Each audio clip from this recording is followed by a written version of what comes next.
Don in London, hello. It's April 9th, 2009. My video is all about recovery from addiction to either substance or behaviour. And I'm in recovery one day at a time. My addictive substance was alcohol. My behaviour, workaholic, drinkaholic, gymaholic, relationshipaholic, any ism you could possibly imagine connected to going to the extremes of doing my utmost and my best, simply because I often felt less than or fearful that I wouldn't measure up to some standard that I imagined you had of me, and my own standard. And I remember when working, a very eminent person who asked my opinion on several matters to do with grief, or just asked for help, and they said, how on earth do you forgive yourself when you don't succeed? And I never really considered what he was saying. You know, how do I forgive? How do I forgive myself and other people? And at the time I was astonished by that question, but simply I've had to learn to forgive me being human, because I am human, and just making one day work as I may. So what helps me most at this time is the fellowship of AA, Alcoholics Anonymous. And I emphasise yet again, I don't speak for it, I speak about my recovery and how the fellowship helps me on a daily basis just make this simple one day less complicated and more straightforward. And in the process of doing that, I share the AA preamble, and I talk about literature which can help focus me on this one day. So I always wake up and say to myself, how am I feeling, why, what can I do?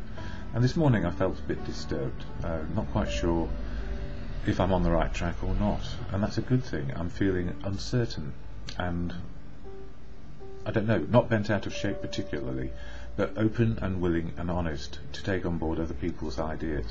So I need to do that. It means I then become included rather than excluded, being a part of something rather than nothing, and keeping my eye on how I'm doing during any particular day to do with recovery. Without recovery there is nothing for me, a return back to old times of isolation, exclusion, and not understanding anything. So it's really important to me that I keep a focus on recovery, and then the rest of my life can work out just as it may for anyone and everyone. So the preamble of AA, meetings I go to most days, goes like this, and it says, Alcoholics Anonymous is a fellowship of men and women who share their experience, strength and hope with each other, that they may solve their common problem and help others to recover from alcoholism. The only requirement for membership is a desire to stop drinking. There are no dues or fees for AA membership. We are self-supporting through our own contributions. AA is not allied with any sect, denomination, politics, organisation or institution, does not wish to engage in any controversy, neither endorses nor opposes any causes. Our primary purpose is to stay sober and help other alcoholics to achieve sobriety. So the gift really is simply, if we are sober one day at a time, and we do some work on that, being open, honest and willing, and utilise the 12-step action programme that AA provides, we have a better chance at making life work, or living the experience, and understanding a little bit more about where we are with everything. And I've been utilising two books in the main. As Bill Sees It, that's Bill Wilson, co-founder, well known within the fellowship but not necessarily known to anybody outside the fellowship, and Daily Reflections, which is a compilation of one-day readings from people in the programme over many years. And I just want to really start with As Bill Sees It, because it's quite important, and it's about two-way tolerance, and this is on page 73, and it just happens to be the linear progression through this particular book at this time. It says, two-way tolerance. Your point of view was once mine.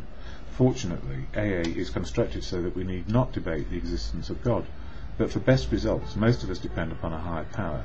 You say the group is your higher power, and no right-minded AA would challenge your privilege to believe precisely that way.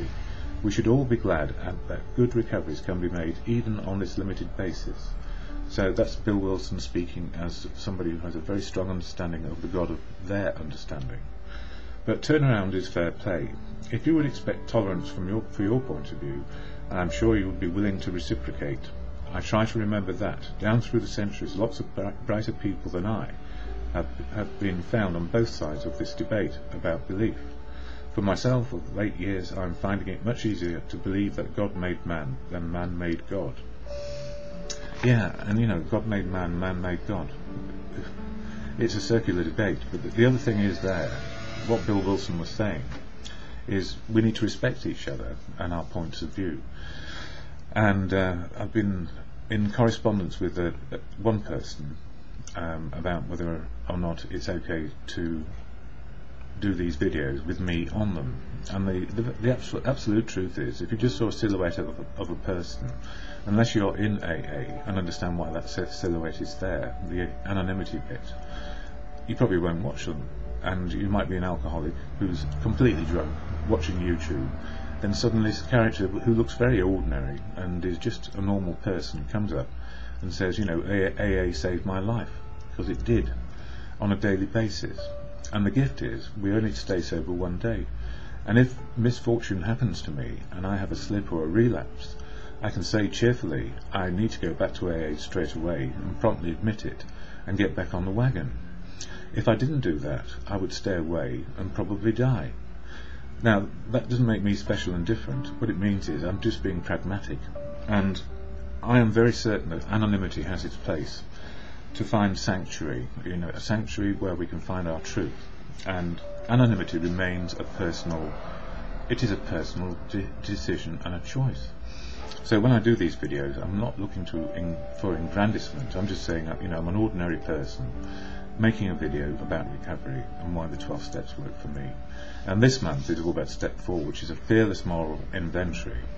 And part of that fearless moral inventory is about finding open, honest and willing ways of communication to let people know where I am today and where they are today. So it's about assertiveness and empathy, assets and liabilities, and making life work, or experiencing life as we work at it. Yes, maybe that's the better way of describing it, experiencing life as we work it. And in the daily reflections today, it says, I'll get the right page, April 9th, freedom from King Alcohol. Let us not suppose that even for an instant that we are not under constraint. Our former tyrant, King Alcohol, always stands ready to gain to clutch us to him. Therefore, freedom from alcohol is the great must that has to be achieved, else we go mad or die, and die, in my opinion. When drinking, I lived in spiritual, emotional, and sometimes physical confinement. I had constructed my prison with bars of self-will and self-indulgence, from which I could not escape. Occasional dry spells that seemed to promise freedom would turn out to be little more than hopes of a reprieve. True escape required a willingness to follow whatever right actions were needed to turn the lock.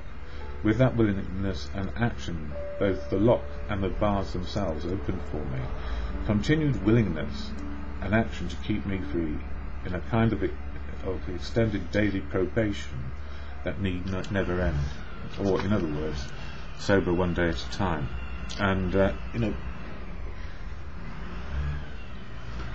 life is difficult enough, and I had a phone call this morning about, you know, what is the honest thing to do with payment of this particular bill in a particular way. And I had to hesitate and think to myself, well, you know, there are two ways of doing this, a cash in hand basis and another way of doing it, which is to actually own up to the full amount. And it made me challenge myself, you know, honestly, how can I suggest something to another person when it's about their openness and honesty? So in the end, it turned out that the only way was to do it honestly, and that's where I got to. And there's a lot of noises off, so it may be that I have to do this again. Meanwhile, what keeps me on the straight and narrow, open, honest and willing, is the programme of AA. Understanding that I am making just progress and not perfect, that anonymity will always be a sore subject for many people, and that letting people know what AA can do can either be good or it can backfire, because if I did relapse, what on earth would people think? And the answer is, I'm just a human being trying to be sober one day at a time. So when I say, God, grant me the serenity to accept the things I cannot change, like noises off, courage to change the things I can, and the wisdom to know the difference, it really, really is just for one day, and I am open to be persuaded otherwise to how I live my life. But then I must make my choices.